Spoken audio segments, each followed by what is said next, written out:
Padre Felipe, le agradecemos mucho su presencia. Usted engrandece, digamos, estas actividades que hemos imaginado en el marco de lo que son los 50 años de la izquierda cristiana. Este, este 2021 cumplimos 50 años. Usted, bueno, es la primera gran personalidad que esperamos que nos acompañe durante el 2021. Solo darle la bienvenida, agradecerle a todos y a todas la presencia en este conversatorio con el padre Felipe Berríos y dejar a mi compañero y hermano Héctor Soto, quien va a hacer una presentación del padre Felipe, y luego escucharemos al padre Felipe y después habrá espacio para comentar, preguntar y en definitiva debatir sobre lo que él nos pueda plantear. El tema que le hemos propuesto a él hoy es Fe y Política, el sentido de la teología de la liberación hoy. Muchas gracias de nuevo por estar, padre Felipe, y le dejo la palabra a Héctor Soto. Gracias, Fernando. Buenas tardes, compañeros, compañeras, amigos y amigas. En el marco de los 50 años de la izquierda cristiana de Chile, saludamos y agradecemos la presencia junto a nosotros del padre Felipe Berríos, a quien reconocemos como un sacerdote del pueblo, un luchador por la justicia social, por el mensaje del Evangelio, por la construcción del reino de Dios en lo cotidiano. Felipe Berríos del Solar, sacerdote jesuita, activista y escritor, conocido por su labor como capellán y fundador de Un Techo para Chile e Infocap, la Universidad para los Trabajadores. Ha liderado otros proyectos, como Amar y Servir, ha sido capellán en varios colegios. Ha sido misionero en Burundi y en el Congo, en África, para trabajar en el servicio jesuita de refugiados y en programas educacionales. Hoy vive en Antofagasta. Desde 2015, en el campamento Luz Divina Secta, en el sector de La Chimba, realizando su labor pastoral, social y comunitaria. En esta oportunidad, el padre Felipe nos acompañará con el tema Fe y Política, el sentido de la teología de la liberación hoy. Silencien sus micrófonos, pida la palabra a través del chat. Agradecemos de nuevo su presencia acá y lo queremos escuchar. Bienvenido. Gracias. Muchas gracias. Yo le agradezco a usted, le agradezco lo que ha sido la izquierda cristiana en Chile. Yo antes de meterme en el tema, quisiera decir que yo creo que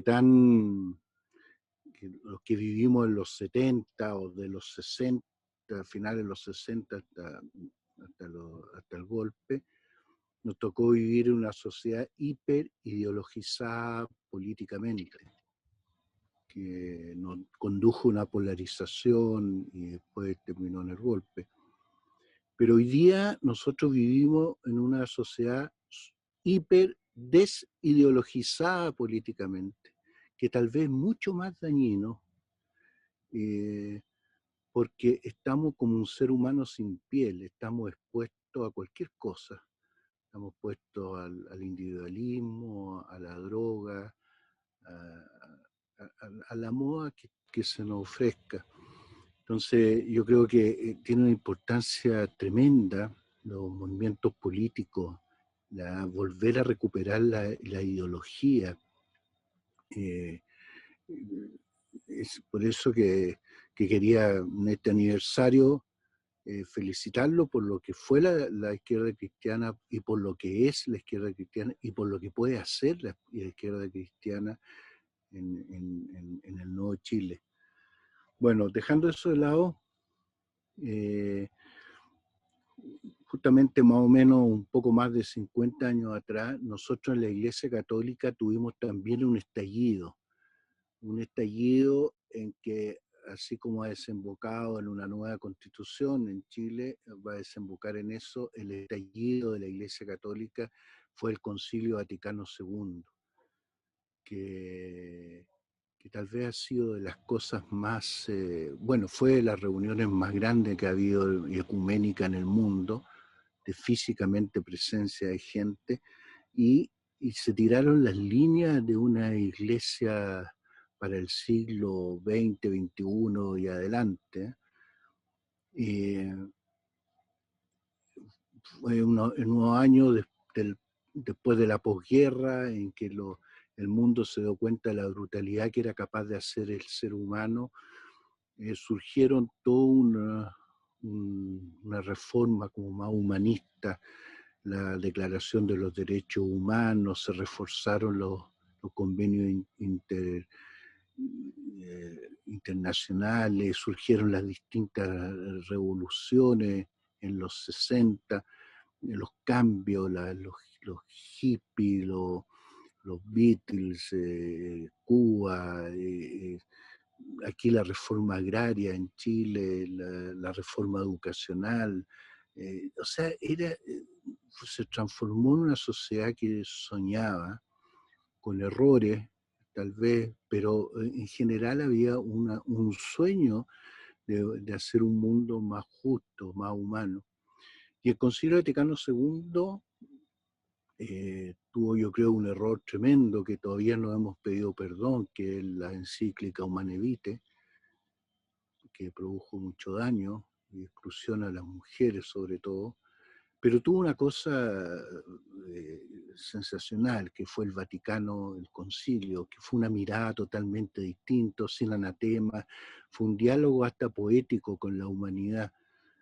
Y ahí se marcó lo que fue el rumbo de la iglesia, que en Latinoamérica caló muy hondo con la conferencia de prensa de Medellín, Puebla, que no podía haber un compromiso cristiano sin un compromiso por la justicia, un compromiso por lo social.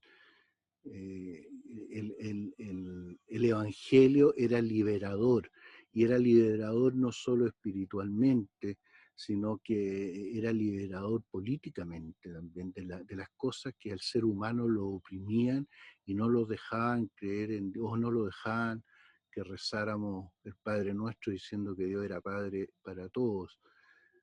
Y surgieron en Latinoamérica la teología de la liberación, que fue un reflejo de una vivencia eclesial vivida en las comunidades de base. Fue muy potente eso, con un episcopado que se identificó mucho con las causas sociales. Sobre todo uno de los países que más aportó fue Chile. Pero vinieron finales de los 70, vinieron la crisis del petróleo, surgieron los grupos más radicales, y vino todo finales de los 70 y comienzo de los 80, todo esto como una vuelta hacia atrás a lo que se veía como seguro, con personalidades en el mundo como la Margaret Thatcher en Inglaterra, Reagan en Estados Unidos, Pinochet en Chile, y en la iglesia tuvimos al Papa Juan Pablo II, que es un papa que se presentaba tremendamente moderno, usaba reloj, esquiaba, era atleta, buena pinta, actor, atlético,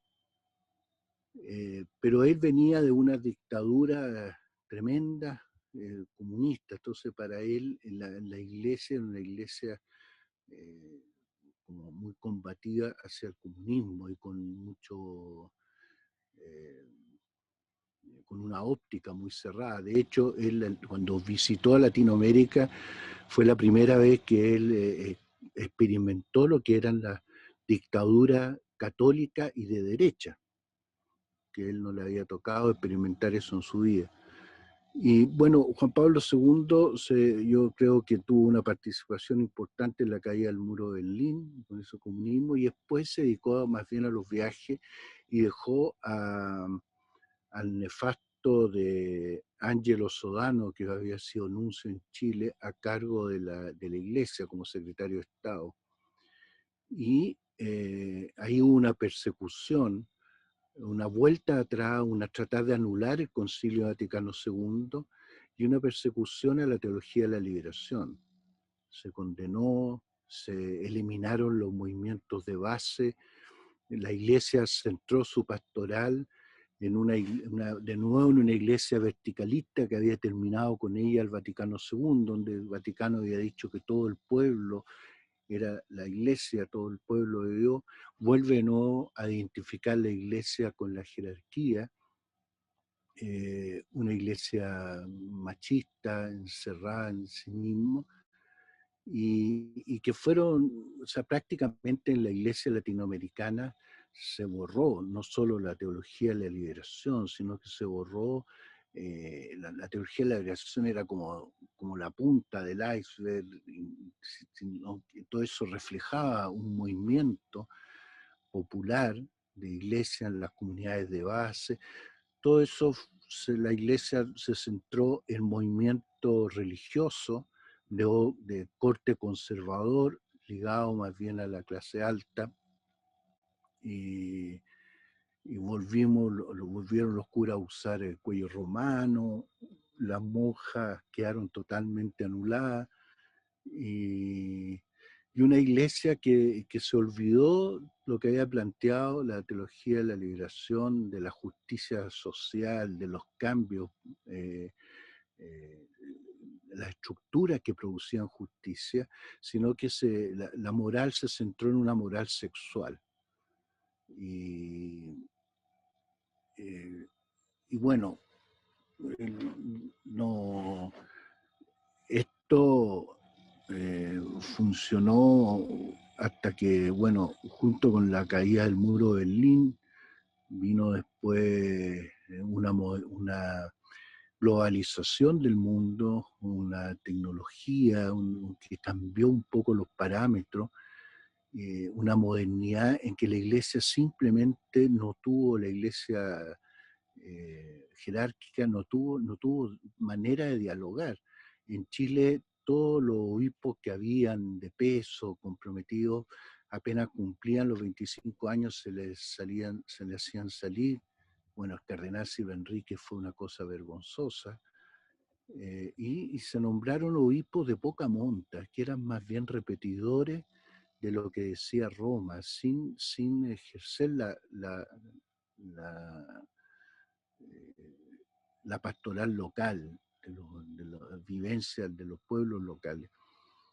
Y bueno, vino entonces la modernidad, y no tuvo diálogo, no tuvo palabras que decir, y a todo esto se suma con la explosión que hubo de los abusos sexuales, una iglesia que se presentaba como el modelo de la moral sexual.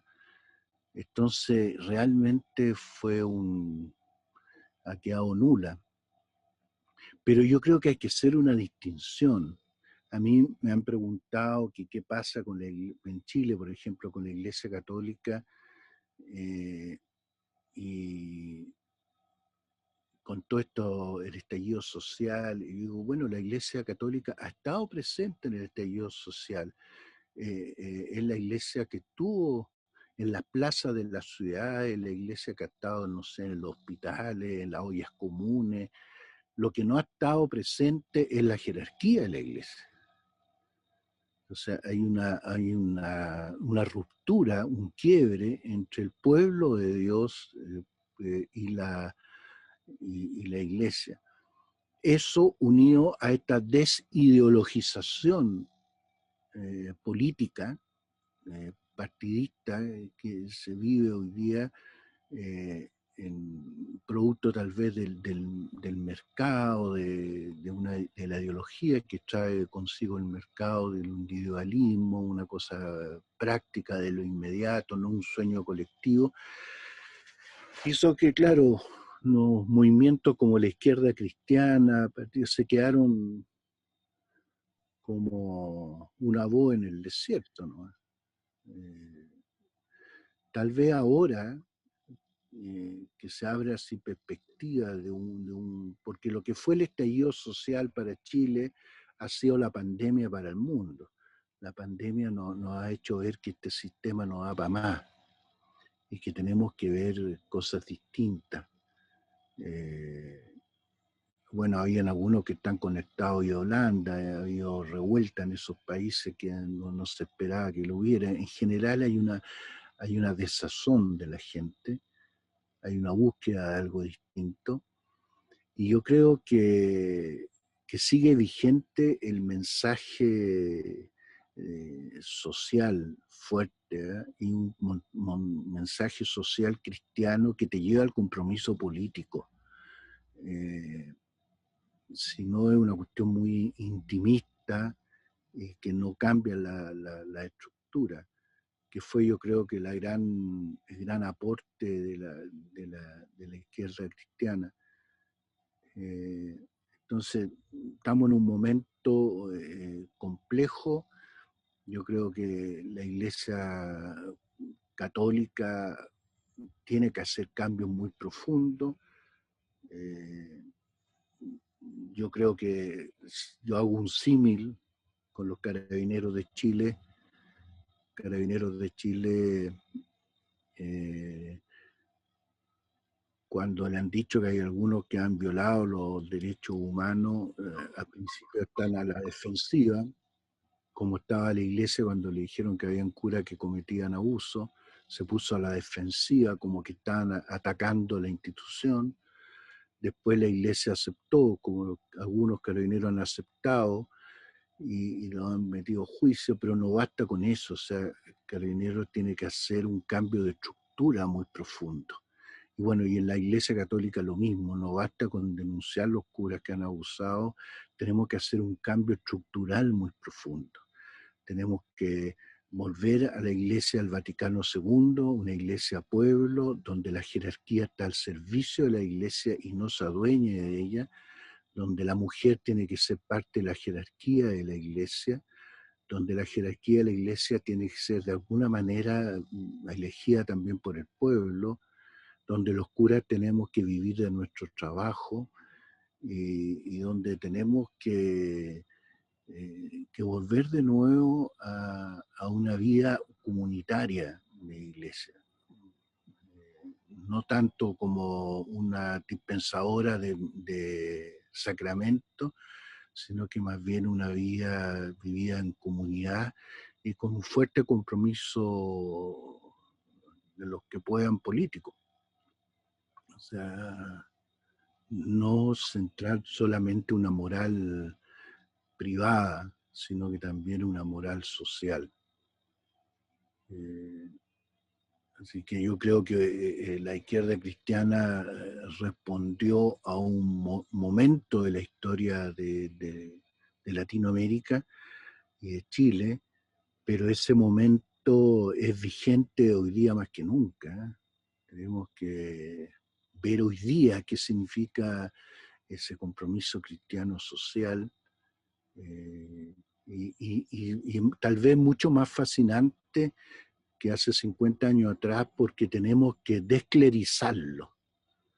O sea, dejar que los curas sean lo que representen la iglesia. Que es re difícil porque nosotros crecimos en una cultura donde la iglesia eran los curas, entonces hace re difícil una mentalidad donde la iglesia no esté representada solamente por la jerarquía y que en la jerarquía haya mujeres. Creo que son los pasos que hay que dar ahora.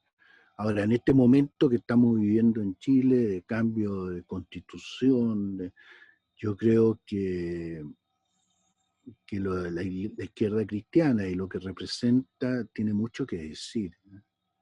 Tiene mucho que decir no solo en el mensaje, sino que en la forma. O sea, nosotros necesitamos organizarnos políticamente. El mensaje cristiano no es solamente una cuestión ritual, sino que también pide cambios estructurales y para eso es necesario los movimientos políticos. No sé, eso es lo que yo quisiera. Ahora me gustaría escucharlo a usted y que tengamos discusión.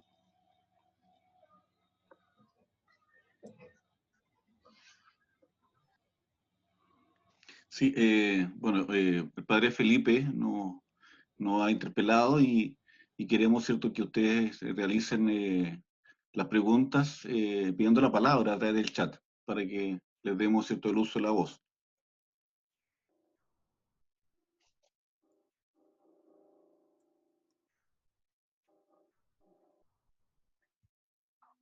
Héctor, ¿Sí? pido la palabra. Ya, Me anoté en todo caso en el chat, ¿ah? ya, ok. Así que Dale, Fernando. para cumplir. Gracias, padre Felipe.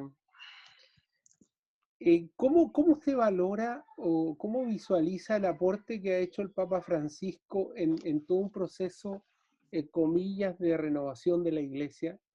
Él ha tenido expresiones que desde nuestra perspectiva resultan muy interesantes en una crítica muy fuerte al capitalismo y en proposiciones muy importantes a construir otro orden mundial.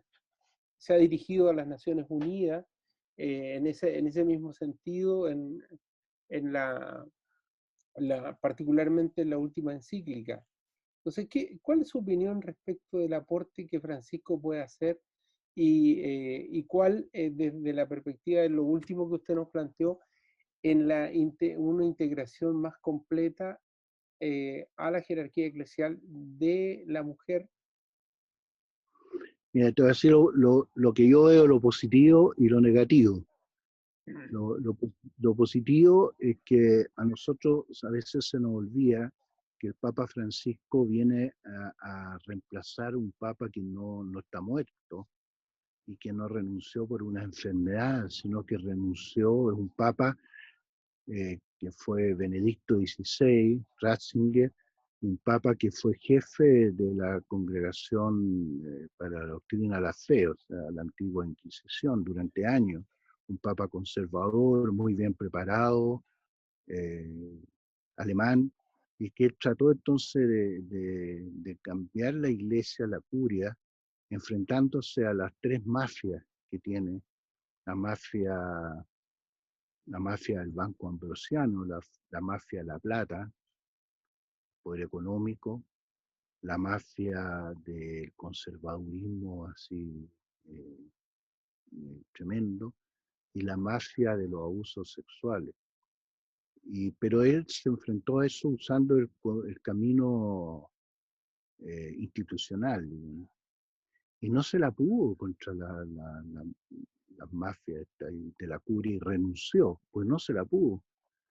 Entonces eligen a Francisco, un papa que tenía fama, o sea, un jesuita que tenía fama conservador, y, y en realidad Francisco es como un Maradona argentino. Va para adelante, va para atrás, se agacha, mete la mano y ha logrado sobrevivir a eso. Y yo creo que ha sido muy interesante porque él ha hablado directamente a la gente. Como tú dices, las Naciones Unidas, ha puesto temas importantes, saltándose el conducto regular, que si no se asfixiaría.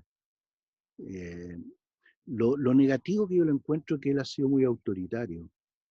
Entonces se contrapone a lo que, porque esta modernidad que ofrece el Papa Francisco, que yo creo que es muy importante, esto de poner el Evangelio antes que la institución, requiere una iglesia colegiada, en donde se escuchan los demás, y en eso yo creo que él ha sido un poco colegiado. A lo mejor no ha tenido posibilidad, no tengo idea, pero ahí ha habido como una contradicción.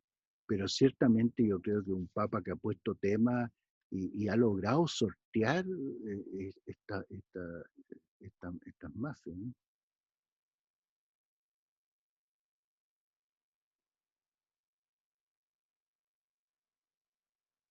Sí. Gracias, padre. Pide la palabra Mauricio. Mauricio. Vale, sí, estoy aquí, Héctor, gracias. Buenas tardes, padre Felipe, ¿cómo está? Gusto saludarlo, Mauricio, desde Quilpué, la quinta región, la ciudad del sol. A pesar de que ahora está nublado y están cayendo unas chispitas, digamos. pero es el eslogan que tiene nuestra ciudad. Padre, le voy a hacer dos preguntas. Primero, ¿se siente como solo en esta cruzada en que está desde el punto de vista de bajar la iglesia y acercarla, digamos, a la sociedad, a la comunidad, a la gente?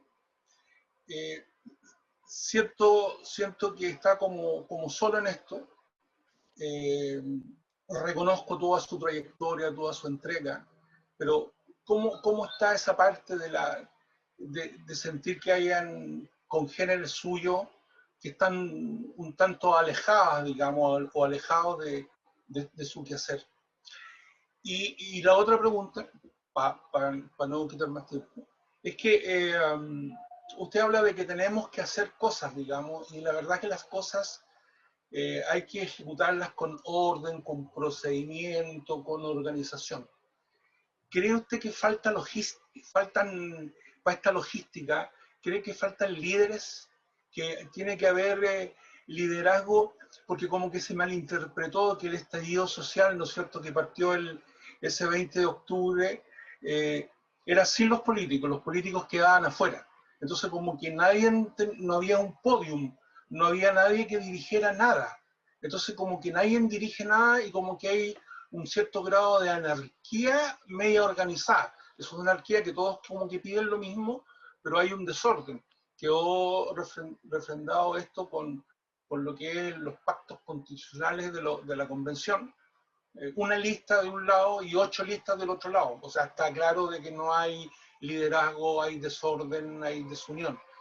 Falta liderazgo. ¿Por dónde usted cree que deberíamos de buscar los líderes? Eso, Felipe, un abrazo, gracias. Gracias a ti. Mira, sobre lo primero, yo creo que yo en mi vida he experimentado muchas soledades. Estar cuando yo era joven, tenía 28 años, estuve en Tanzania sin internet, sin nada, tuve que aprender el swahili. Yo creo que la soledad más cruda no es la soledad física, ni la soledad de no tener gente que te apoye o en quien apoyarse. Es una soledad, eso es cierto, pero la soledad tal vez más brutal, la más dura, es ¿cómo decirlo? Es la soledad de ideales, de no tener, de que nadie te acompañe en los sueños. Y en eso el Vaticano II ha sido claro.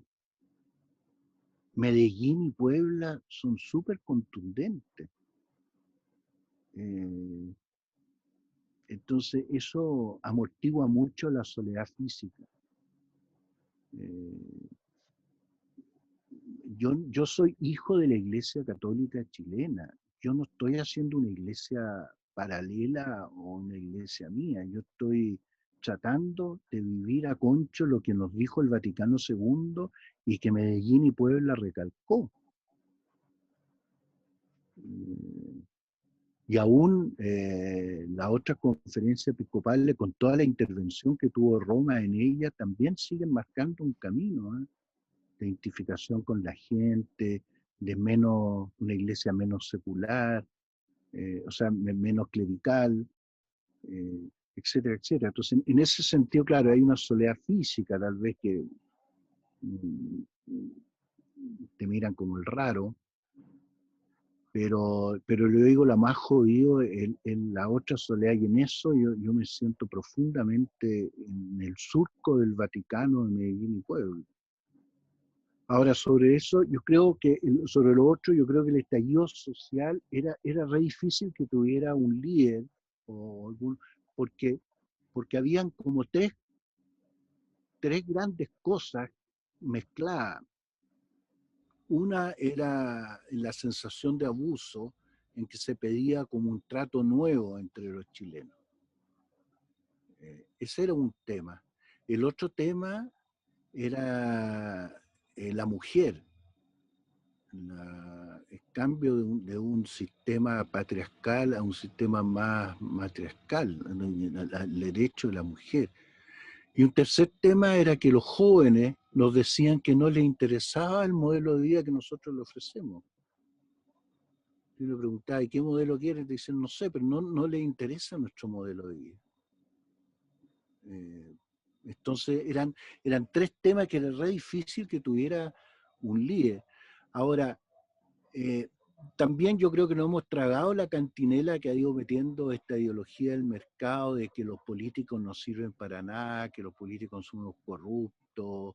Nos hemos ido tragando tragando también porque hemos tenido, los partidos perdieron sus sueños, se transformaron en una máquina de mantener puestos. El poder no es malo, pero se hace más malo cuando tú no tienes un sueño en que conducir.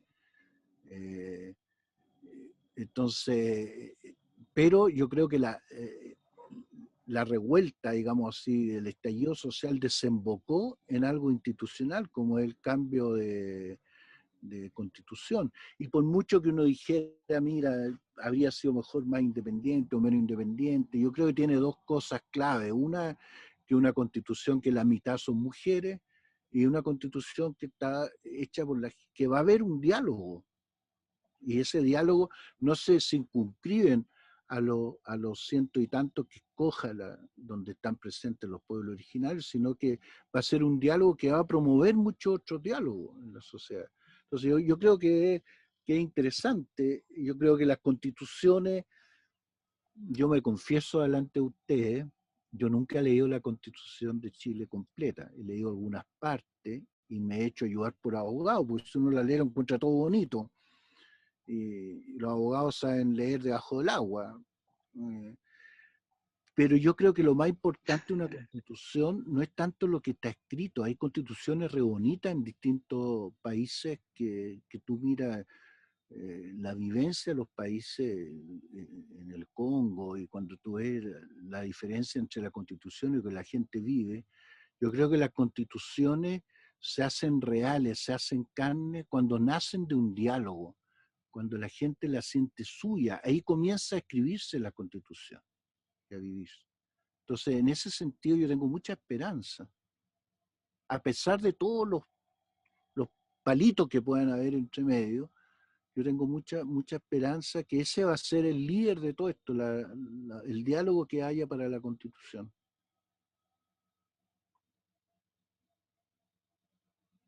Por eso que es bueno que hayan constituyentes como Roberto. Paso la visa.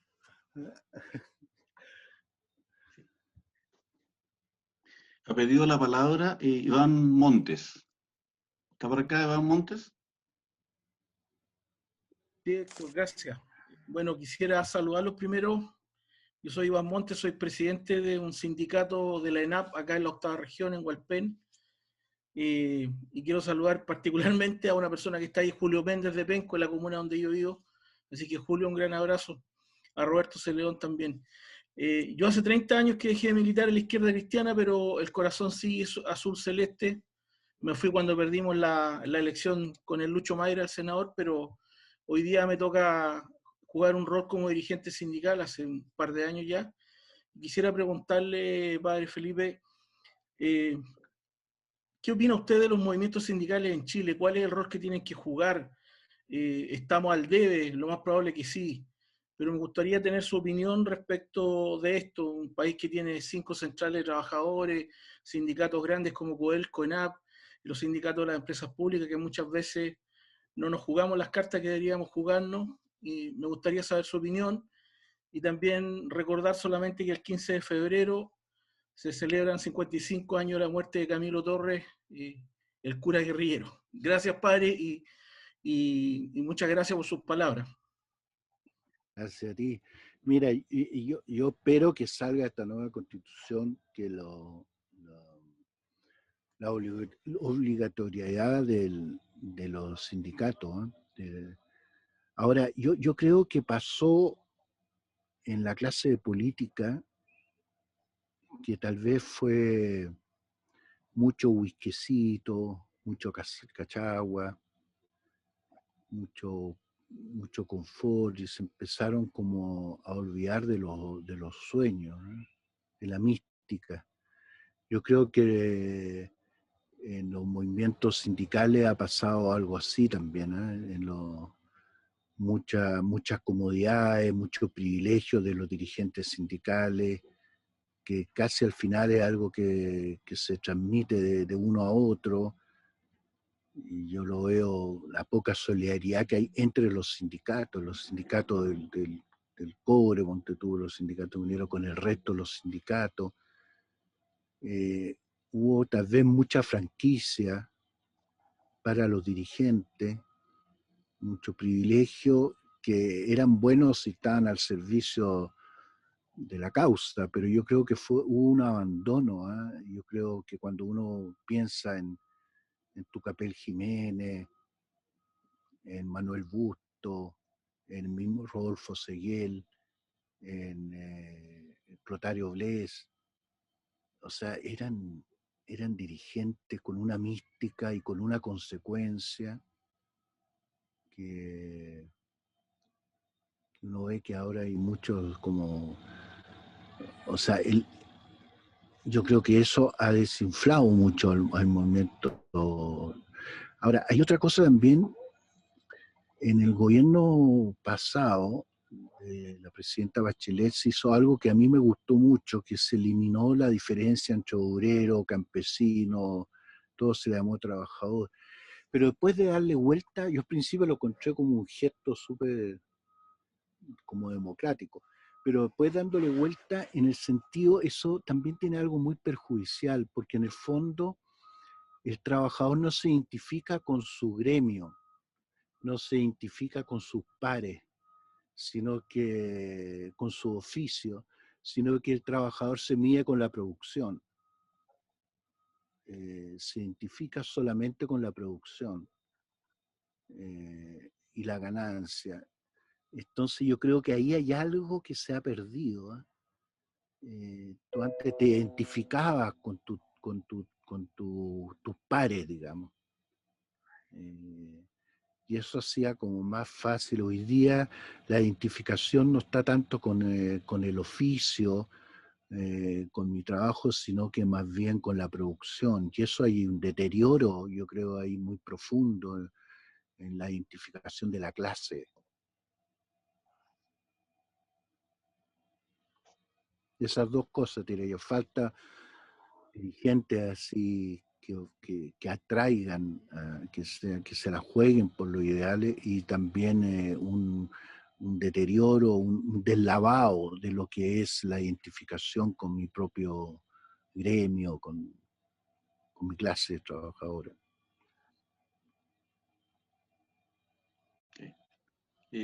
Harry, ¿estás por ahí? Harry Holmer ha pedido la palabra. Hola, buenas tardes a todos y todas. Hola, gracias por su exposición, padre Felipe. Mi pregunta es la siguiente. Bueno, usted ha centrado su exposición y como, el análisis que ha hecho en la historia de la teología de la liberación en la tradición católica. Y a mí personalmente me llama la atención el hecho de que en América Latina en los últimos años, al menos la lectura que yo hago es que el mundo católico ha ido perdiendo, no sé si fuerza, pero al menos adeptos. Y en contraste con ello, en muchos países se ha visto un aumento del mundo evangélico. Yo mismo soy evangélico, por eso le hago esta pregunta. En muchos países, en Brasil con Bolsonaro, en el referéndum en Colombia, en Argentina con la discusión del aborto, incluso acá con el plebiscito constitucional, se han visto movimientos evangélicos militantes de derecha. Y yo diría también que en el mundo evangélico, al igual que en la Iglesia Católica desde al menos la llegada de Juan Pablo II, como que ha habido cierta hegemonización por parte de la derecha, al menos a nivel institucional. Mi pregunta, hecha esa aclaración, mi pregunta es, ¿cómo ve usted esta situación?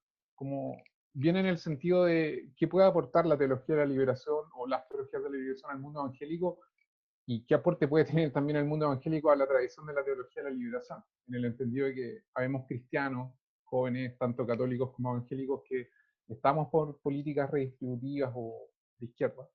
Eso, gracias. Saludos desde Puerto Montt. Harry, bueno, mira, buena pregunta. Yo creo que lo más difícil de la Iglesia Católica fue haber convivido es convivir con el poder. ¿Cómo se hace eso? yo creo que hay una convivencia con el poder que es súper complicada. A mí me tocó, voy a hacer un paréntesis, a mí me tocó una experiencia súper fuerte. Yo estuve visitando los presos políticos, los presos mapuches,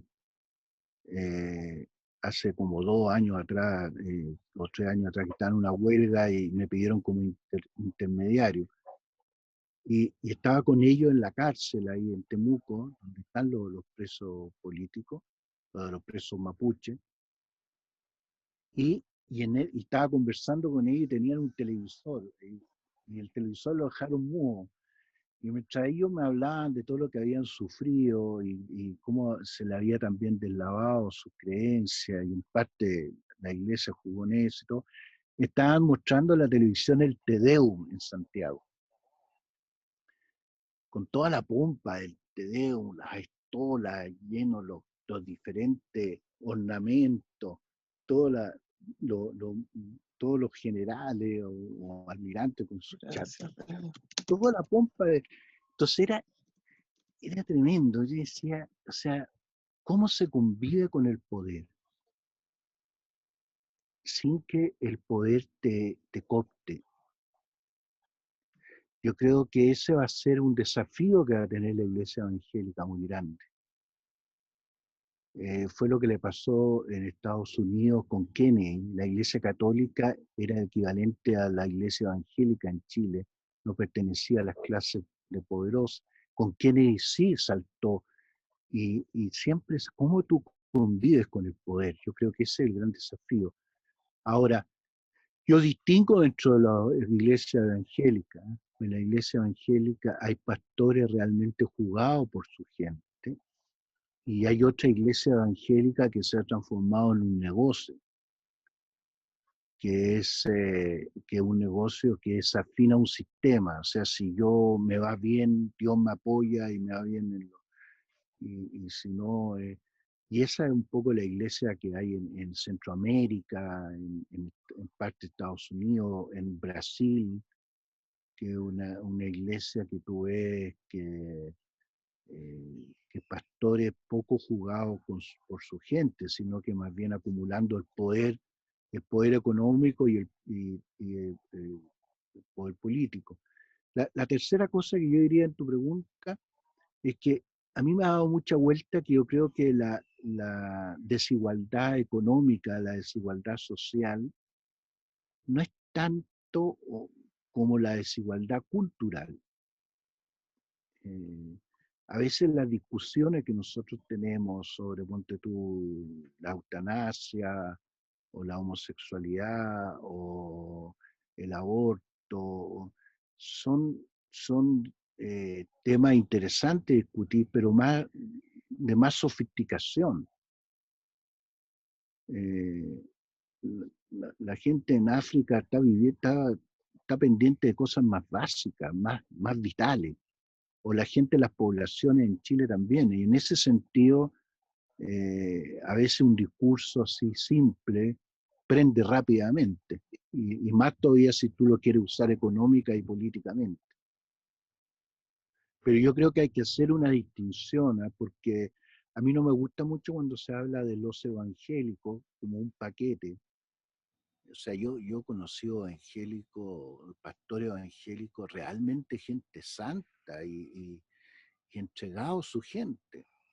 Como hay otros que uno ve que tienen negociado y que le hacen el juego un sistema.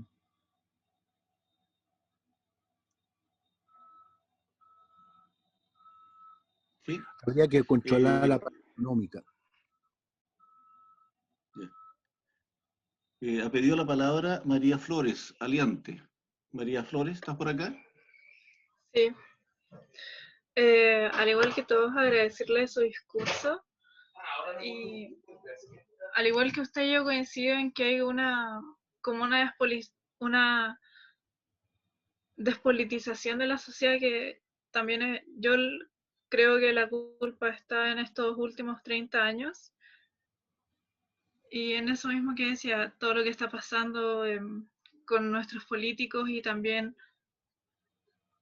esto que se ha dado, que diputados y senadores han renunciado a sus cargos para postularse a constituyentes, o gente que se postula como independiente, como Marcela Cubillos también. Y quisiera preguntarle cómo usted ve nuestro rol, o sea, de nosotros, de los más jóvenes. Porque aquí siento que nosotros, al estar aquí, somos como unos outsiders al resto que protesta o que dice que no protesta como por una ideología, ¿no? Sino más bien por derechos. ¿Cómo ve eso usted? Cuando ideologías no han ayudado a conquistar derechos. Es algo súper confuso. Mira, no se puede vivir sin ideología. No se puede vivir sin ideología. O sea, el que dice que no tiene una ideología tiene que tener cuidado porque está sirviendo una ideología sin darse cuenta. Tal vez yo creo que uno de los peligros más grandes que tenemos ahora es un nuevo estilo de fascismo, en que se quieren destruir las instituciones, se busca un enemigo. Necesario tener un enemigo, que pueden ser los inmigrantes, puede ser la clase política, puede ser la iglesia, buscar un enemigo, de calificar las instituciones y querer imponerse por la fuerza. Es un nuevo estilo de fascismo, ¿eh? Del siglo XXI. Las instituciones son clave, pero lo que pasa es como cuando yo era Lolo, yo estaba enamorado de la mujer y quería a la mujer, pero eso es fulero, no es real hasta que yo no concretice ese sueño en una mujer real, en una mujer con historia, con tranca, con un cuerpo determinado, con una visión, una psicología determinada, que ciertamente siempre va a ser menos ideal que la mujer ideal que yo me he hecho en mi cabeza. Eso es la política. La política es los sueños, bajarlo a un ideario, a un programa político. Siempre el programa político va a ser más mediocre que el sueño. Pero si no, ese sueño va a ser una cosa idealista, puritana, que al final nunca vaya a aterrizarlo en nada. Es como el artista que todavía no ha terminado su obra y ya está disconforme con ella, pero quiere volver a hacer. Necesita aterrizarlo, encarnarlo. Si no, te mueven como los peces muertos que los arrastra la corriente de un lado para el otro. O sea, si no te das cuenta la ideología que tienes detrás y lo que buscas. Ahora, claro que la ideología siempre, o sea, concretarlo en un partido político, en un proyecto político, en un programa político, siempre va a ser más penca que el ideal. Ahora, yo me siento orgulloso de la Concertación, ¿eh? Ahora, te voy a contar una cosa. Hay una película que se llama, siempre se me olvida, una propuesta indecente, no sé si la viste. Son una pareja de arquitectos que están llenos de sueños y cuestiones, pero claro, no tenían plata, no tenían manera, vivían en estrellas cuarto y todo, y de repente un millonario que es Robert Redford le ofrece a la pareja acostarse con la niña y les da $1.000.000. Lo mandan a la creta, al gallo, toda la cuestión, pero después empiezan a pensar, pucha, todo lo que podríamos hacer, y bueno, una acostadita no se va a notar y toda la cuestión, y al final aceptan. Y la niña se acuesta con el millonario, recibe $1.000.000, pero claro, de alguna manera en algo vendieron el alma. Yo creo que la Concertación nos encontramos con un Chile con 42%, me parece que los chilenos apoyaban a Pinochet, con los militares haciéndonos boinazos y cuestiones, dando pruebas con diputados y senadores designados, con casi el 50% pobreza, el 20% miseria, y nos acostamos. Nos acostamos y pudimos hacer montones de cosas y llegan las generaciones de ustedes y nos dicen, sí, nosotros hicimos, pero mira, superamos la pobreza, hicimos esto, cambiamos avanzamos la democracia, y ustedes nos dicen, pero se acostaron, y tienen razón. Pero la pregunta mía es, ¿con qué se van a acostar ustedes? ¿Será con el individualismo? ¿Será con la violencia? ¿Será con el consumo? Eso es lo que tienen que ver, María. No gastes tanta energía en criticarnos, nosotros somos el pasado. Piensa eso, ¿en qué me están ofreciendo acostarme a mí? Y tenéis que ver si la acostada vale la pena o no.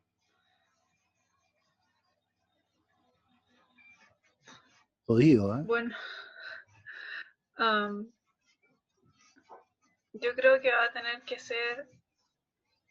tener que redactar una constitución con los que dijeron rechazo.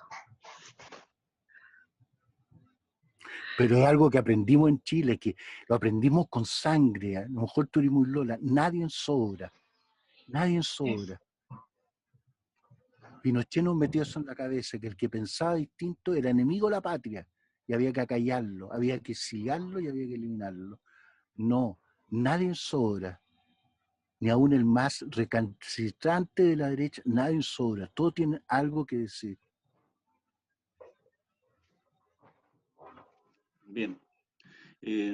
Está con nosotros Horacio Otonelli. Él es coordinador de la Izquierda Cristiana Uruguaya. Nos gustaría mucho que pudiera estar con su opinión, su comentario respecto, ¿cierto?, a este conversatorio, esta conversación tan fraterna, pero también tan profunda. Así que, Horacio, ¿estás por ahí? Horacio. Aquí estamos. Bueno, buenas tardes. Desde Chile, desde la Izquierda Cristiana de Chile. Horacio. Buenas tardes, muchas gracias por la invitación. La verdad que es un placer compartir este espacio con la comunidad de la Izquierda Cristiana de Chile, una veterana organización política que hemos seguido desde siempre. Y además escuchar a Felipe Berríos, el padre Felipe Berríos, jesuita, con quien compartimos la espiritualidad ignaciana, en mi caso como laico. Estamos aquí con Rosario, mi esposa, escuchando desde Montevideo, como miembros de una comunidad de base de la CBX. Pero bueno, sobre todo mi interés era compartir este espacio desde nuestra coordinadora de Izquierda Cristiana en Montevideo, Uruguay, que es muy jovencita. Nacimos en el 2017, dentro del Frente Amplio, que como ustedes saben es una coalición de izquierda, que cumple ahora sus 50 años, en el año 71. En este febrero estamos festejando los 50 años como ustedes, como coalición que articuló la izquierda en todas sus expresiones, ¿verdad? Desde el Partido Comunista, el Partido Socialista, la Democracia Cristiana, fueron los dos partidos importantes. La Alianza Cristianos Marxistas se hizo expresión en el Frente Amplio en Uruguay en el año 71, y bueno, junto con otras expresiones, ¿verdad?, de progresistas y populares. En este momento nosotros compartimos, me remito a esto nomás, a la importancia de recuperar la densidad ideológica de la política. O sea, la política sin fundamentos ideológicos no se convierte en pragmatismo y en posibilismo, ¿verdad?, en administración de recursos. Y la política como expresión del bien común siempre tiene que estar expresada en ideas, en el contexto de una sociedad democrática donde todos tienen lugar, como insistía Felipe recién, donde hay que desarrollar espíritu democrático, carácter republicano, valorar la república, las instituciones, y aprender de los nuevos tiempos. Yo creo que ese es el mayor desafío. María Flores recién hacía expresión de sus preguntas desde su condición joven. Creo que es el mayor desafío que tenemos. Yo tengo 58 años y soy educador de toda la vida, y creo que valoro mucho el encuentro intergeneracional. Y en eso aquí estamos y tenemos una gran preocupación desde la izquierda cristiana por el encuentro intergeneracional, ¿sí? Sin perjuicio de las políticas y los encuentros de cada generación. Nos parece importante mantener el diálogo, como lo expresan ustedes aquí, porque la izquierda tiene que renovarse, tiene que reformular sus viejas raíces en nuevos lenguajes, y bueno, y para convertir una esperanza para nuestros pueblos. El referente siempre serán nuestros pueblos y los más oprimidos. Bueno, nada, pues sobre todo reciban un abrazo, un saludo, y bueno, ya nos mantendremos en contacto. Estuvimos chateando ahí con algunos compañeros. También fue oportunidad para encontrarnos con algún compatriota como Jesús Arbiza, que es de Salto. Yo soy de Montevideo, no nos conocemos, pero también ustedes han sido motivo para que nos encontremos nosotros aquí. Así que, bueno, un saludo a todos. Gracias, Horacio. Un abrazo fraterno para la izquierda cristiana uruguaya. Nos ha pedido la palabra Mauricio Gallardo. Mauricio, ¿estás por ahí? Mauricio Hola, Gallardo. muy buenas tardes. Sí, ahora me escuchan, ¿no? Sí. Sí. Muy buenas tardes a todas y todos los presentes. Muy agradecido de estas instancias. Me recuerdan mucho mi niñez, en la cual nació mi fe, en las comunidades cristianas, comunidades eclesiales de base, en donde se compartía la palabra y se invitaba a la reflexión a todos aquellos que participábamos en la misa, etc. He escuchado muy atentamente las reflexiones del Padre Felipe. Debo decir que permanentemente lo sigo en cada una de las instancias en las que es invitado en la televisión, etc., porque me parecen muy profundas las reflexiones que él siempre presenta. Y estoy muy de acuerdo también con aquel diagnóstico que ha señalado de nuestra sociedad, de la iglesia, una iglesia que ha estado en la calle a través de los laicos fundamentalmente, y en donde la iglesia jerárquica de los obispos, etcétera, ha brillado por su ausencia, ¿no? Y nada nos ha dicho en muchos aspectos, como por ejemplo respecto del estallido social, de la economía en tiempo de pandemia, etc.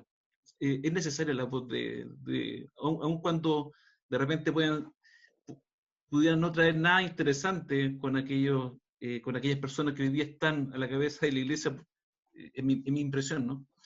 Muy sincera. Pero siempre igual es importante que algo diga. Como que se han quedado en una especie de tabor, olvidándose de que Jesús invita a bajar, ¿no? del mismo para decirnos que hay que estar en medio de los que más sufren.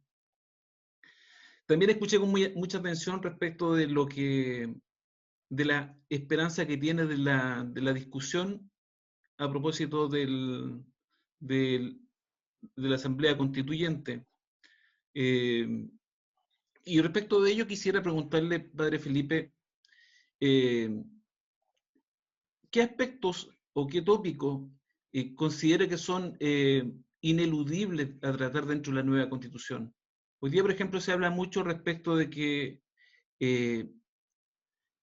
si bien es cierto, no se nombra expresamente en la Constitución, pero está inmerso de que hay un Estado subsidiario y que falta solidaridad. ¿Considera, por ejemplo, que ese aspecto es primordial que se trate en la Constitución?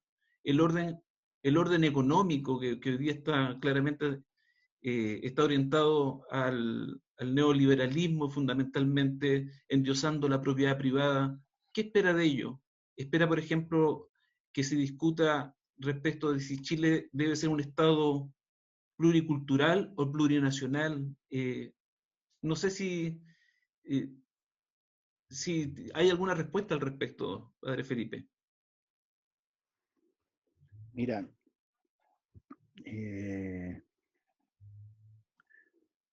a mí me pidieron que por qué no era constituyente. Y mi respuesta, yo lo vi claro que no, porque yo pertenezco a la Iglesia Católica, una Iglesia Católica en Chile, yo pertenezco a la jerarquía de alguna manera, y una Iglesia Católica en Chile que durante años usó su poder fáctico para influir en leyes como de filiación o de divorcio, etcétera. Y casi diciéndole a los diputados y a los senadores que no actuaran por conciencia, sino que votaran como la iglesia quería. Yo creo que el tiempo tenemos que aprender a corrernos para el lado, y una iglesia que tiene que confiar, una iglesia jerárquica que tiene que confiar en el Espíritu Santo y que actúa en la conciencia de los laicos, de la gente. Y yo deseo cosas. Yo creo que algunos decían que faltaba más preparación para esta asamblea constituyente, pero en realidad hemos tenido esta pandemia, que ha sido un momento de reflexionar mucho, ¿no? Y darse cuenta que lo que es la necesidad de un Estado que te proteja, o sea, el haber actuado rápido, haber unido como uno solo todo, la salud privada con la salud pública, ha sido algo clave. Entonces yo creo que hay ciertos aspectos que van a salir solos. Y yo lo que espero es que se produzca, la gracia que esta cuestión va a demorar como 8 meses mínimo, 8 meses en que la gente se va a conocer y va a tener que aprender a dialogar, a no imponer mi idea, a escuchar la visión del otro. Y yo creo que ahí van a surgir estos temas fundamentales, ¿eh? Que yo creo que es un Estado que proteja en lo básico la salud, la educación y ciertas cosas mínimas. Pero yo estoy totalmente esperanzado, fíjate, ni siquiera de imponer temas. Yo creo que van a salir todos estos temas. Va a estar representados los pueblos originarios, la mitad va a ser mujeres, como ya había dicho, y vamos a tener todos estos meses largos de diálogo, de que va a aflorar las necesidades del pueblo chileno, las carencias que hemos tenido, las debilidades. Entonces, en realidad, no, yo estoy así abierto a lo que venga, porque yo creo que lo que va a venir va a ser bueno. No tengo así un tema así que me... No, va a hablar ahí los corazones de las personas. Sí, me parece. Nos ha pedido la palabra Guido Cerey. Guido, ¿estás por ahí? Guido. Guido Cerey. No está Guido, ¿no? Hola. Hola, Primero saludo a todos. Quiero saludar a varios conocidos aquí. Primero que nada, creo que hay que hacer un diagnóstico de la Iglesia y los partidos políticos, y mucha gente ha abandonado al pueblo y quiere ha tomado el narcotráfico a través de dádiva y protección. La Iglesia Católica ha abandonado un poco los barrios, salvo honrosas excepciones, ¿ya? También ha perdido mucho personas que profesan la fe católica, ha bajado a menos de un 50% en términos reales, y si vemos en la parte de la juventud es mucho más drástico. Esto fundamentalmente porque hay una dicotomía entre el poder de la Iglesia Católica, a través sobre todo los obispos, y que se sienten abandonados, y también, entre comillas, que ya no comulgan los de carreta. Históricamente, por el asunto de la liberación de la teología de liberación, ya con Camilo Torres en Latinoamérica, esto se abortó políticamente en Latinoamérica. Y es muy difícil volver a retomar, por además que hay mucha falta de empatía y de confianza en general en los pastores, salvo honrosas excepciones. Me tocó trabajar en la población con la hermana Carolina, en lo cual hubo un aspecto muy importante. ¿Qué opina usted? ¿Cómo debe ser retomar, digamos, el aspecto sobre todo del trabajo poblacional y de la opción de los pobres en términos políticos? Y volver a tomar, digamos, el aspecto de la teología de la liberación en términos de toda la situación para poder revertir la situación y luchar contra, sobre todo contra los narcotraficantes que se han tomado las poblaciones, que han tomado la juventud y ha desviado, digamos, toda la atención. Aparte del consumismo, obviamente. Lo que pasa es que, como yo decía al comienzo, al no haber una ideología política partidista en la población, uno es como un ser humano sin piel, está expuesto a todo. No hay sentido crítico de nada. Ahora, antes tuviera una población y estaba la célula del Partido Comunista o Partido Demócrata Cristiano o el Partido Socialista, estaba, qué sé yo, el Centro Madre, o estaba la iglesia, las comunidades, pero hoy día eso no hay nada. Y las instituciones débilmente estaban presentes hasta el estallido del 18 de octubre. Desde ahí las instituciones, el Estado está ausente. Entonces la gente está expuesta o sea, la participación política tiene, qué sé yo, el alcalde que me va a arreglar mi calle, o la persona que yo conozco por la tele. No hay una idea, una propuesta de país, un sueño país, el cual yo estoy dispuesto a compartir privilegios, a sacrificarme por este proyecto. Eso no está. Suma a eso que en los liceos, en los colegios no hay educación cívica, la filosofía es muy pobre, la historia es muy pobre, sé que la hay. Entonces, más bien es una educación selectiva y práctica.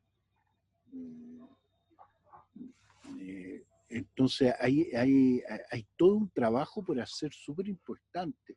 Por eso pero sin embargo, yo creo que las brasas están. Cuando la presidenta Bachelet planteó lo de la Constitución y empezaron a hacerse cabildos, eso prendió fuertemente entre la gente. La gente, no sé, yo creo que hay brasa que habría que saber soplar, y yo creo que esto del diálogo que se va a producir en la Constitución va a ser un encender de brasa, que yo creo que a la larga va a enriquecer a los partidos políticos, porque la gente le va a encontrar sentido a la política, se va a sentir reflejada en ella, que es lo que no pasa ahora. Pero yo creo que están esas brasas, están ahí. Bueno, la participación de María Flores acá y estos jóvenes que están, Harry, que están tan inquietos. Se dan cuenta que el individualismo y la búsqueda de lo que yo quiero no basta, que hay que unirse con otro, y eso, que yo creo que es lo que hizo la gente salir a las calles cuando hubo esa marcha. Querían estar todos apretados unos con otros, querían romper ese individualismo. Pero ciertamente que había un abandono de la iglesia, de los partidos. Los partidos no tienen células políticas en los sectores populares, no hay.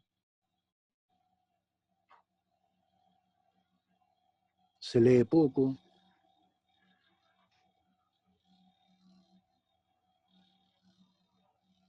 En la cultura de la entretención.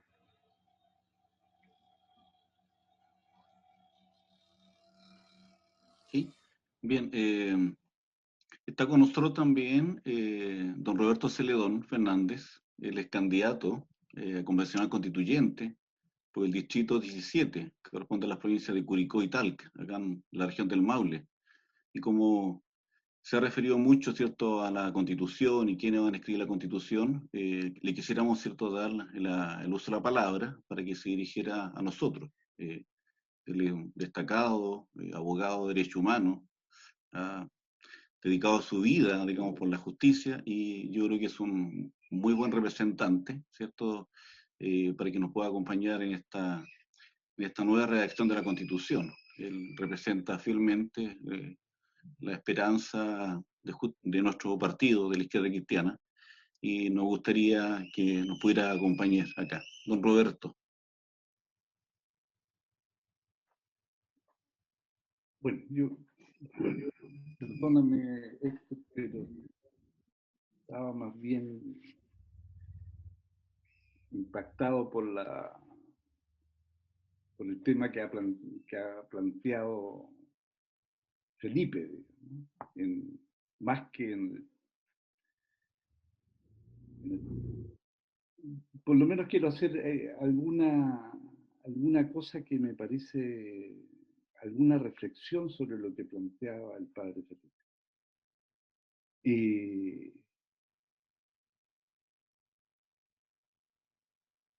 Yo creo que,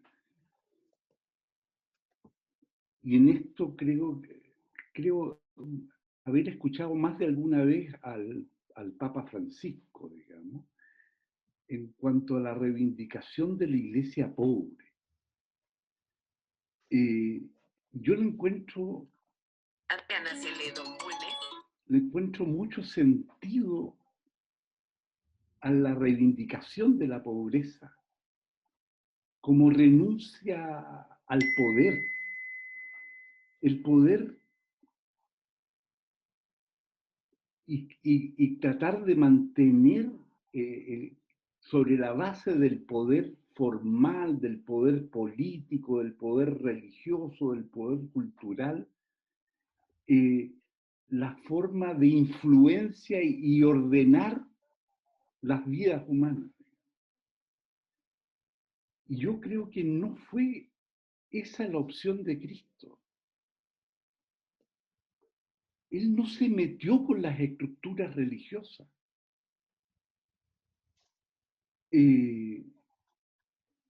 Yo creo que de un punto de vista del compromiso cristiano, en lo social, en lo político, en la liberación de las personas y de los grupos de pueblos, etc., falta mucho el testimonio de los que se enamoran de Cristo. Eso creo que es la fuerza vital del cristianismo, tiene que estar en Cristo, no en la iglesia. En Cristo. Y es siempre el más olvidado de todos. Toda la iglesia conservadora trata exactamente de sacarlo de protagonismo.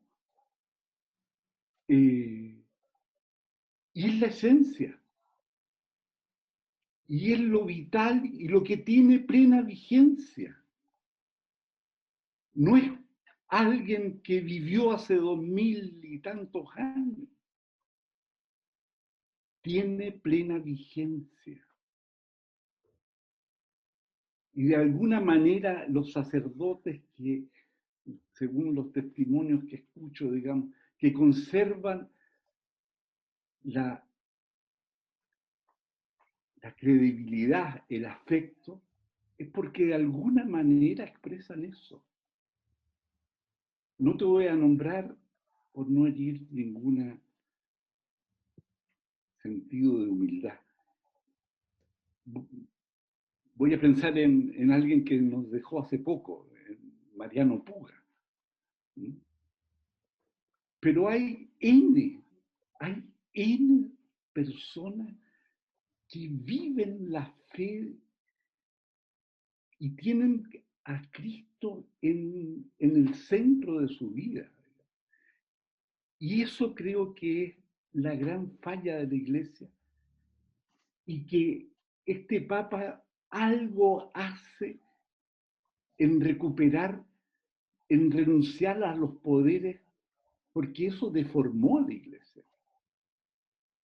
Eso deformó a la Iglesia. Entonces, y eso quería decirte, porque quizás Héctor o Fernando, que son nuestras cabezas, digamos, olvidaron decir también que estuvieron la madre Carolina Meyer y una pastora luterana maravillosa, cuyo nombre no recuerdo en este instante. Isani Bruch, Roberto. Isani Bruch. Ya, ahora comprendo por qué no lo recuerdo, porque no. Sí. Pero una mujer extraordinaria, extraordinaria, espectacular. Y que nos habló algo que yo le veo escrito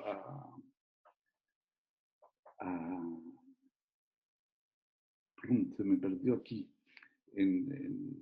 a este niño Harry Vollmer, sobre la teología de la prosperidad. Eso es terrible.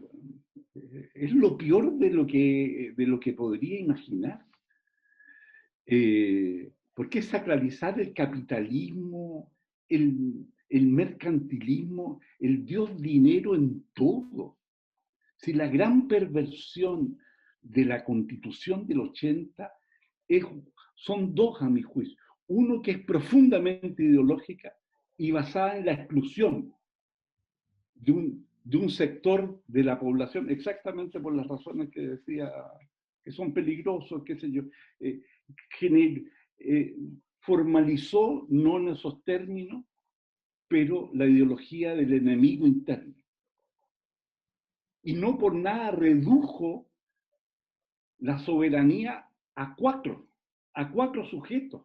Ellos eran el soberano de origen, digamos. 4 sujetos cuyo denominador común era tener el monopolio de las armas. Y lo segundo es establecer y tú lo mencionaste así, pum, sin detenerte, pero lo graficaste en la Margaret Thatcher, en este actor norteamericano que llegó a ser presidente, Ronald Reagan. El neoliberalismo en su extremo. Pervertieron todo de todo. Transformaron lo que eran derechos, los transformaron en bienes de consumo. Y eso no es broma. La privatización de la educación, la privatización de la salud, la privatización de la seguridad social, la privatización y comercialización de las aguas. ¿Has visto cosa más terrible? Que un recurso natural lo privatizaron y lo transformaron en fuente de negocio. Todo es fuente de negocio. El lucro, la sacralización del lucro.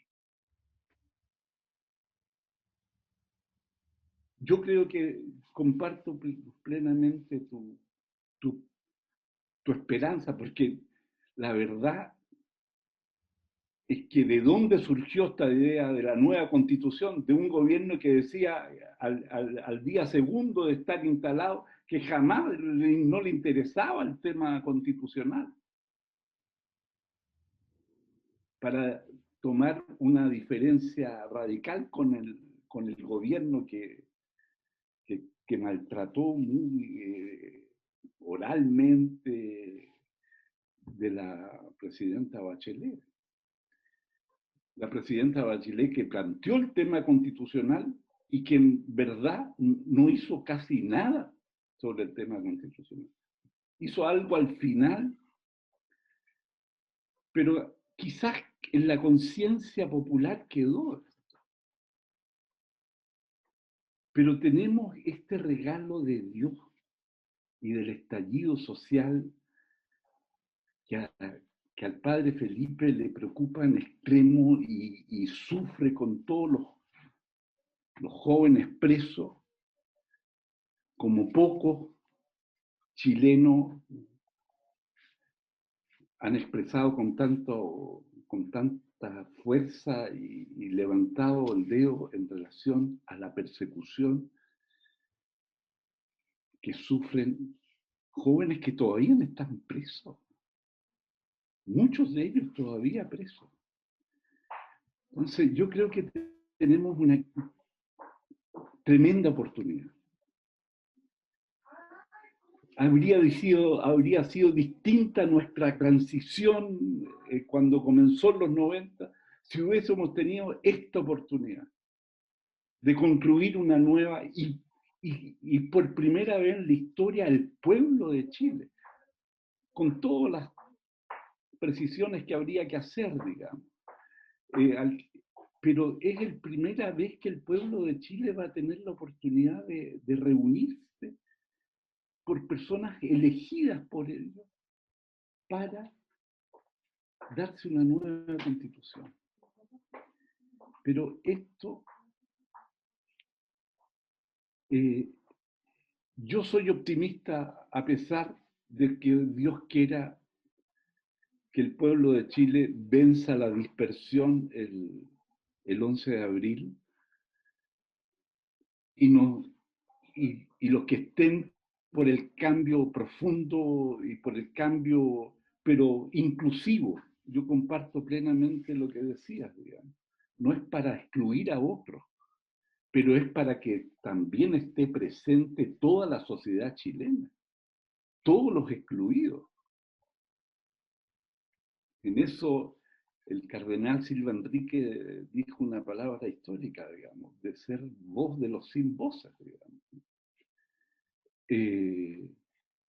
Yo creo que tenemos una tremenda responsabilidad y una tremenda oportunidad como pueblo.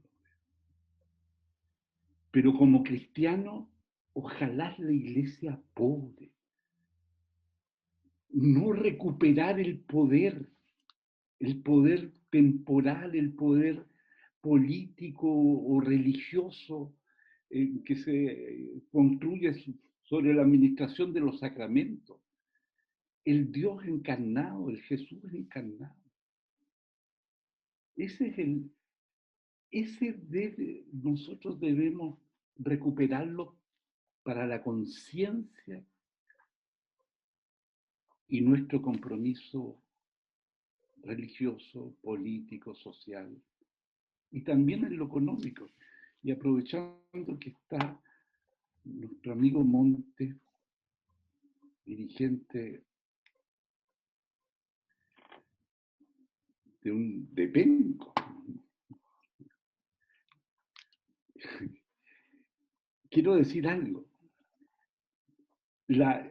Tú algo decías sobre el tema cultural. Tú sabes, y nadie hace el reparo. A pesar de que yo lo he dicho varias veces, debo confesar que nadie me ha recogido en esta idea para multiplicar. Una de las cosas peores que tiene el Código del Trabajo es definir el contrato del trabajo, donde el trabajador que presta servicio contra una remuneración en una relación de subordinación y dependencia respecto del empleado. Subordinación y dependencia. O sea, ya trasladarla al derecho, una formulación en que la inequidad, la falta de colaboración, etcétera, en que unos mandan y los otros obedecen, y que está ahí consagrada jurídicamente como la relación de subordinación y dependencia. Si eso marca mentalmente, además del tema que algún obispo en su oportunidad denunció, que es la dictadura del estómago, porque el trabajador necesita la remuneración para poder alimentar a su familia. Y eso limita sus libertades. Pero además estamos todos ordenados como si fuese uno manda, que es el dueño del capital, y otro obedece en una relación de subordinación y dependencia. Es un retrato de todo lo que vivimos como sociedad. Sí, Roberto, así es. Perdone que me haya extendido. Sí. Sí, gracias Roberto por tus palabras, por tu conocimiento, por acompañarnos acá. Vamos a dar la palabra a Fanny Lorena Salamanca. ¿Está por ahí Fanny? ¿Fanny? Sí, gracias. Soy de Coquimbo y me encontré con esto, me costó un montón entrar, agradezco sinceramente poder estar aquí. No escuché todo lo que el padre dijo, sí a todos los demás, digo gracias a Dios, pero he seguido en gran medida el testimonio de vida del padre y creo que en alguna medida cada uno hace lo suyo en los lugares donde fue convocado a esta tierra. Yo digo porque yo, por ejemplo, soy profe de religión, filosofía de media, pero hago básica, y lo tomé como algo personal en el sentido de que los niños no estaban recibiendo formación, y hago una mezcla entre psicología, religión y filosofía, hasta con niños de primero básico. Hacerlos pensar su realidad, la aceptación de las cosas. Creo que por ahí también uno hace cívica en el sentido del contexto y de lo que puede, si el niño está interesado. Y desde esa perspectiva me acordaba cuando empecé en política y hallaba que por ser de iglesia no podía estar en un lugar. Yo, a propósito de lo que el padre dijo, lo doy como testimonio, y terminé en la Izquierda Cristiana aquí gracias a dos personas, pero recuerdo un nombre solamente, el otro era un profe de historia, que es la señora Lucía Chirino, que sufrió harto vejamen para todo esto después del golpe ahí en la subida hacia el cementerio, que era el lugar donde se les dañaba a las personas. Y los demás partidos me cantaban la canción. Jamás lo voy a olvidar, la sensación, porque a mí un marxista leninista, una mujer, Luz Marina Valenzuela, me enseñó que yo era una desclasada. Y yo me quedé pensando, porque yo vivía en función de lo que yo hallaba que era intelectualidad, que lo que era, como dijo, mi ideología, dijo el padre. De ahí, desde todo eso, mirando todo esto que estamos hablando, yo el otro día, no en la parroquia, en la reunión que estábamos tratando con el cura de la vicaría, pensaba yo qué podíamos hacer, a quién invitar para ir desarrollando esta parte que nos falta, a mi juicio. Y en la iglesia, que ya estábamos a través también de esta forma Zoom, yo decía, ¿cómo volver a reencantar a la gente, más con esto, como el padre dijo, las mafias y todo eso, y que uno tiene que convivir con todo, sino que ahora estamos todos aquí? Entonces me encontré en la calle con una caja de fruta y no tuve en qué llevármela. Yo dije, podría hacer mermelada y llevarla a la iglesia y venderla y mostrarle a la gente ahí mismo, porque uno puede llevar unas maderas. Yo lo que he visto que el padre hace cuando hace su homilía, que es como igual cuando Jesús con los peces y los pescados, pero de gente que te acompañe de primero no va a ser, pues, va a haber que hacerlo solo. Y de ahí la formación en la parte de Jacques Maritain y las otras líneas, Paul Richard y todo eso, que fue formando lo que es la ideología, pienso yo. Además, los niños ya, como decía, los jóvenes están formados, porque yo el 73 tenía 13. dispuesto con todo esto de vivir y de hacerme, de salir a la calle y que la familia no quería que uno saliera.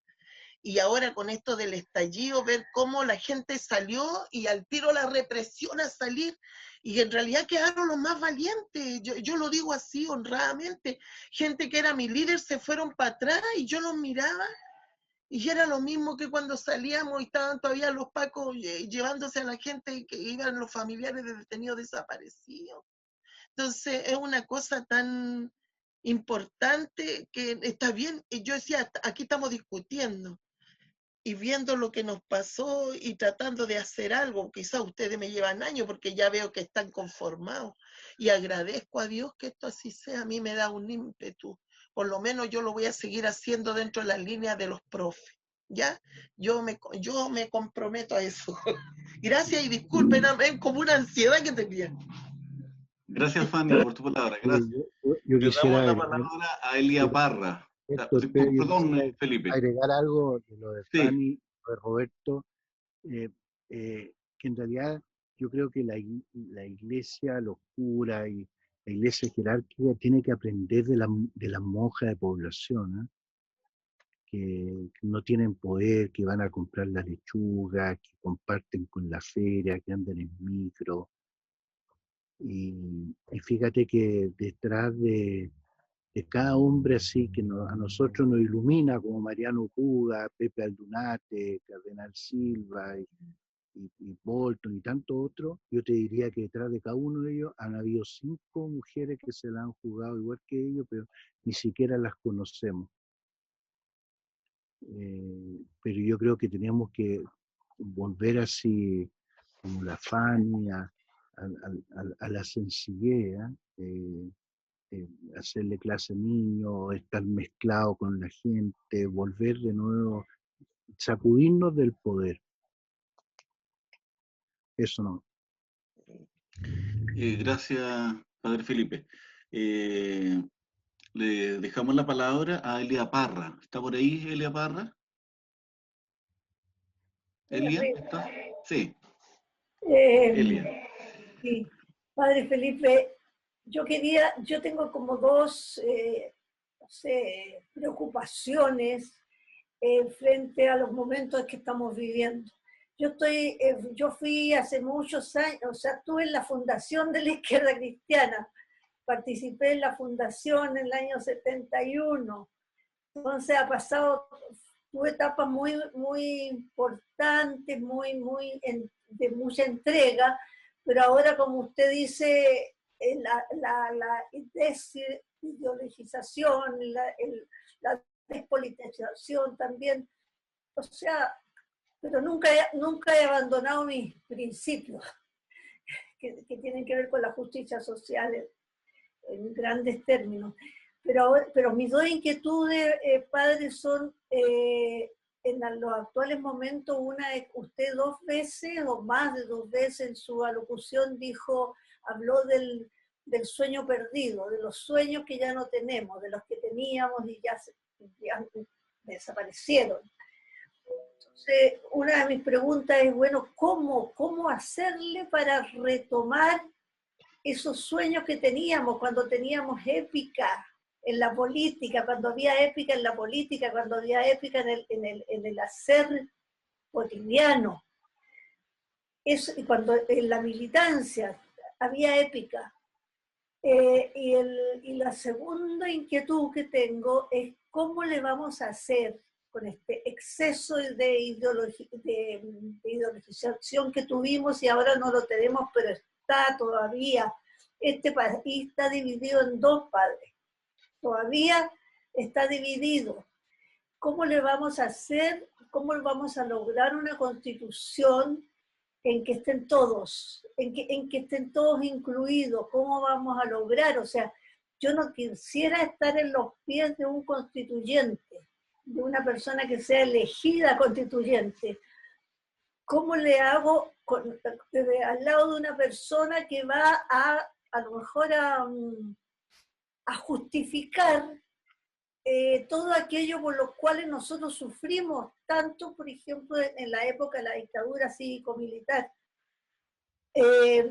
¿Cómo yo voy a poder congeniar con esa persona y llegar a lugares o a puntos comunes con esa persona que yo creo, que yo veo que y siento que representa todo eso que a mí me hizo daño y que le hizo daño a tantos seres queridos y a tantos compañeros en todas partes? Entonces, ¿cómo vamos a lograr eso? Bueno, esas son mis dos inquietudes que le planteo. A lo mejor es para que me alivie el terreno de aquí para adelante, no sé, pero se las hago igual. Gracias. Gracias a ti. Fíjate que yo creo que escuchando a la gente, metiéndose con bajándonos de la tarima, volver a mezclarse con el pueblo, con la gente, conocer, escucharlo, no decidir por ello. Yo creo que estamos demasiado metidos en una cuestión así economicista y práctica y individualista, y el país es como una máquina dispensadora que yo saco lo que necesito, pero los sueños que planteaba Pedro Aguirre Cerda, Frei Montalva, Allende, eran un sueño de un país, que uno puede estar más o menos desacuerdo, puede haber respondían a cierta época, pero proyectaban un sueño común, no solo del país, sino que también Latinoamérica. Nosotros hemos visto, caímos todos en esta cuestión de ver, ponte tú, qué país tenía más máquinas respiratorias, por quien tiene más vacunas, es casi absurdo, ¿eh? No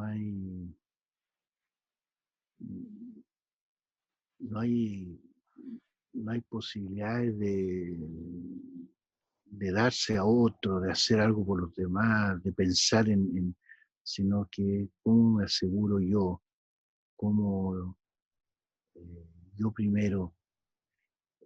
Yo creo que eso se resuelve metiéndose con la gente, y no con la idea así abstracta de pueblo, ¿eh? Sino que compartiendo más la vida, asegurándose menos uno. No se me ocurre más, no. Y dando testimonio. Yo creo que nosotros necesitamos líderes que den testimonio. No se me ocurre otro. Gracias, padre Felipe. Sí. ¿Perdón? ¿Cómo hacemos una constitución con todos? Bueno, yo creo que la persona, yo estoy confiado que se van a elegir las personas, y yo creo que la Constitución no se cierra con las personas que sean elegidas, sino que nos da motivo para conversar sobre temas. Y yo lo que te digo, lo más importante es no tratar de ganarle al otro en la discusión, no dar un argumento tal que al otro lo deje callado. Esa es la lógica del mercado. Sino que escuchar, colaborar uno a otro en la idea. Yo creo que eso se va a producir, yo estoy confiado que eso se va a producir, por mucho que hayan defectos, que no sea ideal común, pero yo creo que eso se va a producir un ambiente de diálogo y de escucharnos uno a otro. Sí. Gracias, Felipe. Amigos, amigas, en virtud de la hora, y ha sido, cierto, una conversación fraterna, grata. Hemos acá también recordado de historia, hemos recordado momentos de nuestro país. Quisiera, cierto, finalizar esta conversación con el padre Felipe Berríos, disculpándome con aquellos que pidieron, cierto, la palabra o indicaron por el chat. Agradecerle, reiterarle, cierto, nuestro agradecimiento al padre Felipe Berríos, que nos ha dado su tiempo, nos ha acompañado acá, Para nosotros como Izquierda Cristiana, en el marco de los 50 años, es todo un honor muy grande haber compartido con el padre Felipe, con todos ustedes, ¿ya? En ese diálogo, como digo, fraterno, en el que podemos compartir, en que nos podemos encontrar, en que podemos soñar con un nuevo Chile.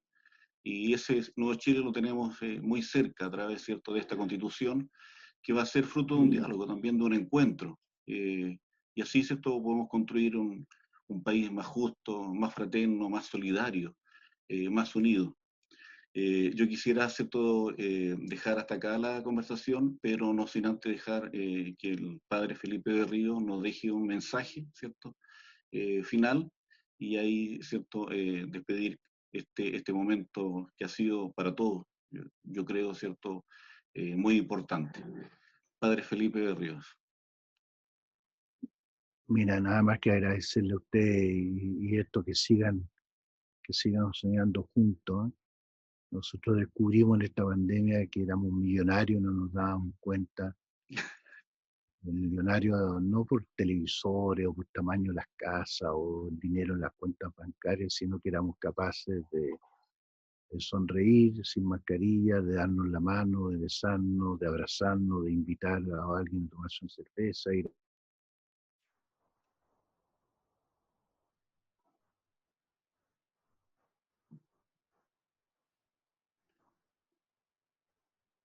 a ver a nuestro abuelo sin miedo. Éramos millonarios y no lo sabíamos. Yo creo que a lo mejor te puede dar muchas cosas y se trata de descubrirlas y que no nos embetunen la perdiz con otras cosas que en realidad no nos hacen más millonarios, sino que más pobres, menos personas. Yo le agradezco, los felicito por estos 50 años y sigan en la lucha. Muchas gracias, padre Felipe. Gracias, padre Felipe. Eso haremos. Sí. Gracias. Sí. Y aquí, para finalizar, me gustaría aprovechar el momento para contarles que nosotros seguimos nuestros procesos de conversación, de formación, de diálogo, y mañana a las 12 de la mañana tenemos un encuentro con Juan Pablo Orrego, que es un destacado ambientalista chileno, sobre el tema elecciones socioambientales de las últimas décadas en Chile. Así que a todos y a todas están cordialmente invitados a participar de este encuentro que hemos estado realizando. Vamos a tener 4 encuentros sobre los temas de ecología y medio ambiente durante los 2 últimos sábados de enero y los 2 primeros sábados de febrero. Y bueno, los seguiremos invitando, seguiremos participando. Un gran abrazo, muchas gracias por estar, muchas gracias por acompañarnos y hemos sido, creo que, bendecidos con la presencia de Felipe Berríos, quien sin duda nos ha entregado mucho contenido en su presentación. Sí. En el marco de los 50 años de la Izquierda Cristiana, un abrazo a cada uno, a cada una, y esta senda tenemos que seguirla recorriendo todos juntos. Están todos invitados, ¿no? Sí. Me quiero despedir con una frase de Eduardo Galeano, ese gran uruguayo, latinoamericanista, que dice: gente pequeña, en lugares pequeños, haciendo cosas pequeñas, pueden cambiar el mundo. Yo creo en eso. Así que un abrazo fraterno, buenas noches. Muy bien. Gracias. Un abrazo para todos. Igual, muchas gracias.